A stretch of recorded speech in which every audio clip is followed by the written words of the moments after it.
l'État. L'État, sauver l'État, mais quel État? Il n'existe pas. Il faut rappeler quand même aux téléspectateurs, aux téléspectatrices françaises. Non, mais je vous explique. Oui, vous me dites que c'est un pouvoir autocratique. En Algérie comme en Tunisie, ce sont des dictatures. Il n'y a même pas à discuter. En Algérie, c'est une junte militaire qui est au pouvoir. C'est les généraux qui décident qui ils mettent au pouvoir. Il faut quand même rappeler qu'à la fin de la guerre d'Algérie, l'Algérie n'a pas gagné son indépendance. C'est De Gaulle qui lui a donné.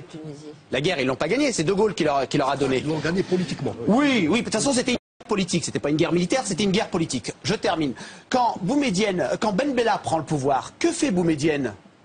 Il fait un coup d'État et il dépossède Ben Bella. Que fait Ben Ali avec Bourguiba? Il faut rappeler que Ben Ali, on le voit en costard, on a l'impression que c'est un président et un civil. C'est un ancien général, et c'était un général du président Bourguiba. C'est un policier. C'est un policier. C'est un policier, ouais. Et il a pris le pouvoir en dépossédant Bourguiba. Il est là depuis près de 40 ans au pouvoir. Moi, je connais des Tunisiens de la rue. Pour vous parler des entrepreneurs et des entreprises, des individus, il n'y a pas d'argent. Pourquoi? Parce que la famille de Ben Ali, du côté de son épouse, il y a une famille qui s'appelle les Travelsi. Quand vous voulez monter un business là-bas, ils vous disent, tu montes les shops, il n'y a pas de souci, je prends 50%. C'est ça la Tunisie.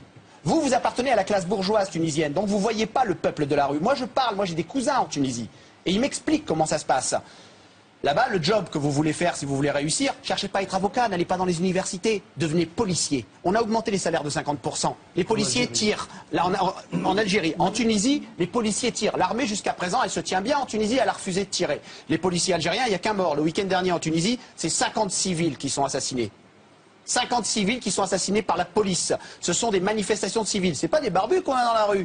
Depuis quand Ben Ali il a mis au pas les islamistes? C'est du baratin. On a inventé un nouvel ennemi, les barbus. Mais qu'est-ce que vous voyez dans la rue? Vous voyez des jeunes filles tout à l'heure aux informations sur France 3. Qu'est-ce qu'on voyait? On voyait une jeune fille qui disait il tire au niveau de la tête. Les gens sont choqués. Qu'est-ce qu'il a fait Ben Ali? Il a promis, tiens, tout d'un coup, en 3 mois de temps, je vais vous donner 300 000 emplois. Nous, on a Sarko, il est balèze pour les promesses. Mais alors Ben Ali, c'est champion du monde. Hein. On va aller du côté de l'Algérie maintenant. En Algérie, vous avez qui? Vous avez Abdelaziz Bouteflika. Bouteflika, c'est un mec malade. C'est les généraux qui sont derrière et qui tiennent le truc.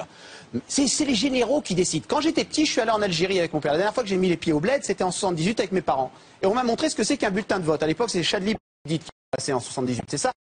Il y a en Algérie. Vous allez voir la démocratie, elle est balèze. Un oui, un billet non, un candidat unique.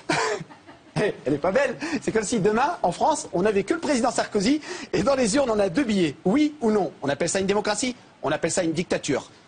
Et quand c'est les militaires qui sont cachés derrière la tenture et qu'en face, il y a un civil avec un trou dans le dos, il y a les généraux qui ont forcément la main dedans et qui l'agitent.